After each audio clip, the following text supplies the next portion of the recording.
Today I want to talk about bereavement and weddings. Those of you who have mums or dads or sisters or people in your life who cannot be there because they've died and they're not around, and that can be really, really hard. And I feel that not enough people talk about that, because I've been having a look at TikTok and trying to understand what you will need.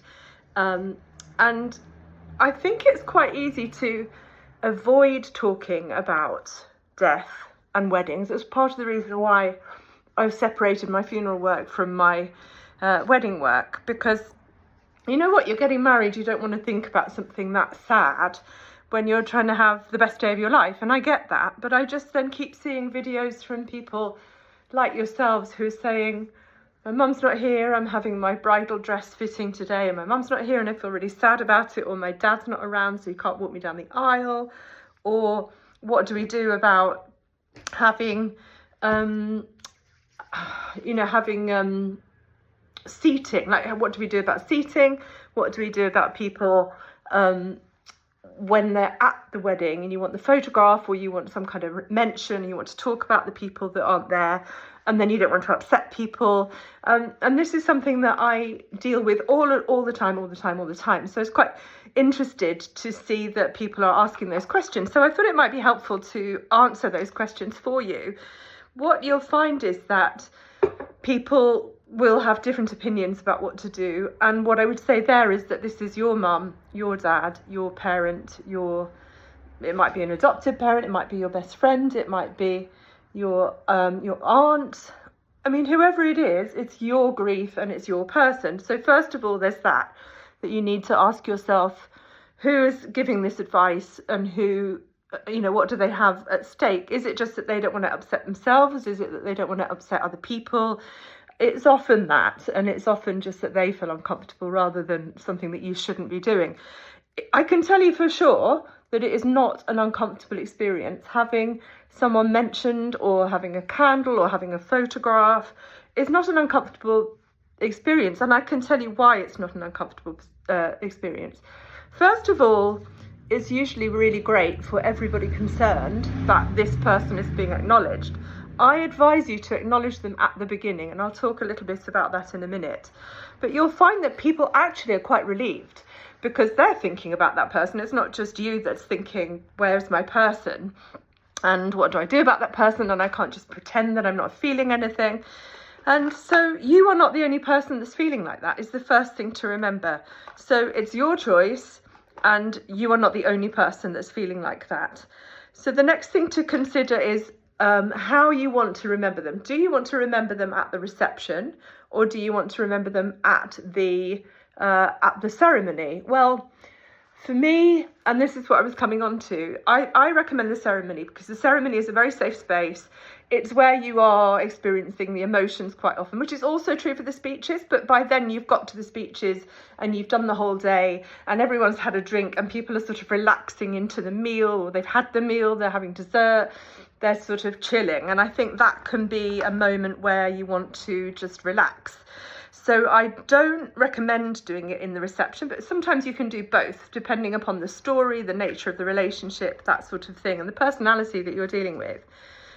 So that's that. So definitely remember that you're not alone in wanting to do something. Remember that other people have got something at stake in it, and that people will try to protect you. The chances are you're a bride if you're watching this, and the chances are that you're quite young. I mean, compared to me at least. And so you probably haven't had experience of this stuff before. You probably don't quite know how to go about it. And because I'm also a funeral celebrant, I really do think like I'm able to talk to you about that and speak to you about how to manage it. So candles are great in terms of, right, let's say you've chosen to do the celebration, do the ceremony, and you're talking about your person in the ceremony, or remembering your person in the ceremony.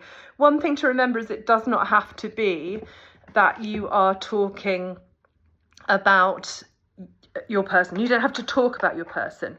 You can remember them in very kind of oblique ways, as in like really like quiet, private ways. You can have something about you on your person that no one knows about but you. If you're not a very public person and you're not public about your grief, you can do that. You can have a private little moment beforehand together. You can have a private thing where you're just carrying something or wearing a necklace. You can reference that necklace during your story and the ceremony if you want to, or you can just quietly wear it and know that mum is with you. With regards to walking you down the aisle, if dad's not there, brothers, sisters, mums, dads, both mums, but you know, your mum, his dad, or your partner's dad, whoever you're close to, often sons, often daughters. I love it when the genders get mixed up and it's no longer just the man's job. So you can do that. You can have someone walk you down the aisle who you love, and it will just feel better. Or you can choose to do it by yourself if you're feeling confident that way. I tend to find that most brides want to come down with someone. You're on heels and you're kind of stressed, and it's quite nice to just have someone holding your hand.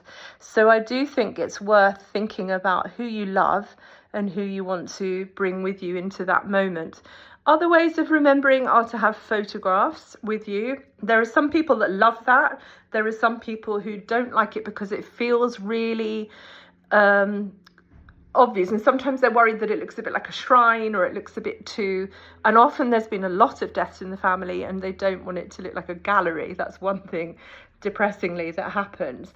So, but I actually really like them. I think they look beautiful. You can just have a candle and a photograph, and that's all you do, and you don't have to reference it. Or you can ask me to reference it in the ceremony and talk a little bit about who's missing and how they would have loved to have been there.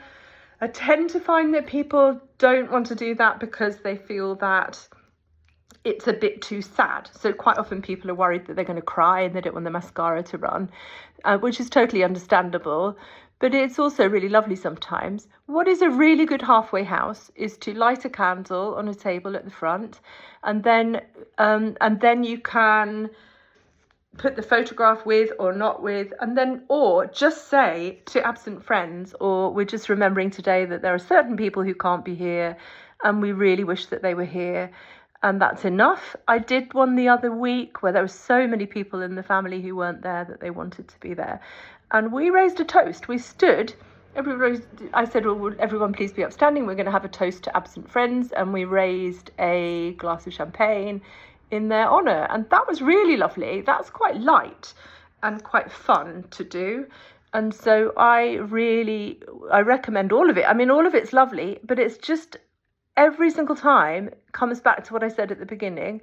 It's always about who you are and what you need, and everyone else can just get on with it. If they feel sad, they feel sad. I don't think it's your responsibility. It isn't your responsibility to worry about what that feels like for them. You have to work out what's right for you. It's your day, it's your partner's day, and it's nobody else's business. Unless you're really close to them and it's, say, mum's died and dad's really sad, and then you just get to have those conversations. So I think it's up to you. It depends upon the nature of your relationships. It depends upon who they were to the person who died, who's in it together, kind of thing. But it is really possible to acknowledge the people who in your life who can't be there, and do it, I can't see this very well, to do it in a way that is comfortable for you, comfortable for the people in your life, or not comfortable for the people in your life. If you feel like it's not their problem, like it's their problem, they can get on with it. I don't mean to sound brutal.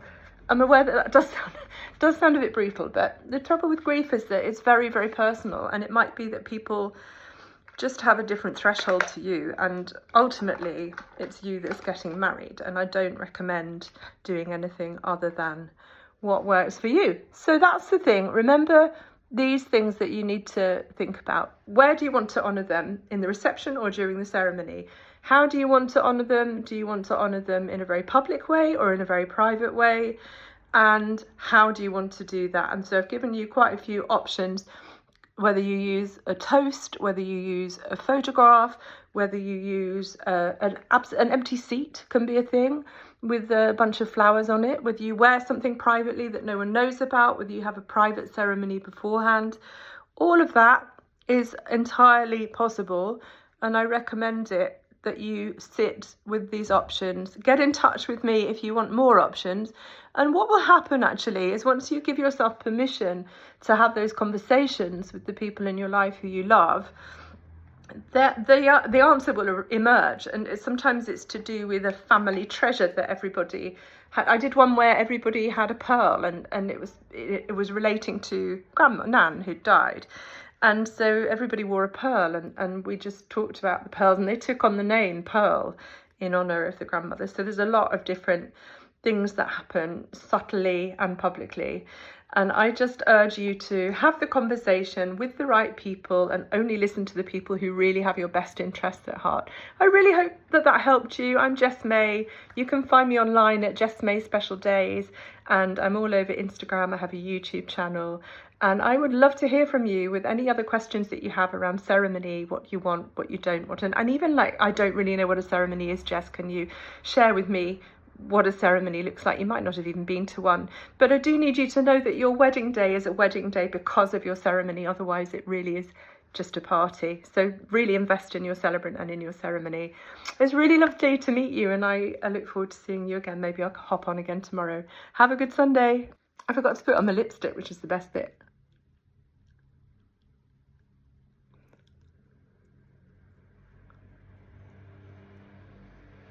This is my first attempt at the makeup shenanigans, and I honestly dreaded it, but now I've done it, I feel quite good about it. I thought it was just like a thing that you would do if you were young, and I was thinking, well, like, I'm 53 and I've had no Botox, I've literally had no treatments ever, and I feel kind of self-conscious about that as well. And I thought, oh, I don't know if anybody wants to look at a 53-year-old face doing this game. And also I was worried that I might seem a bit try hard. Anyway, I've done the thing, and now you get to see the full result. Next time I'll put my earrings in as well, because it's a bit more of a dramatic thing. Look what happened to my hair. That's a disaster. See you all soon. Bye.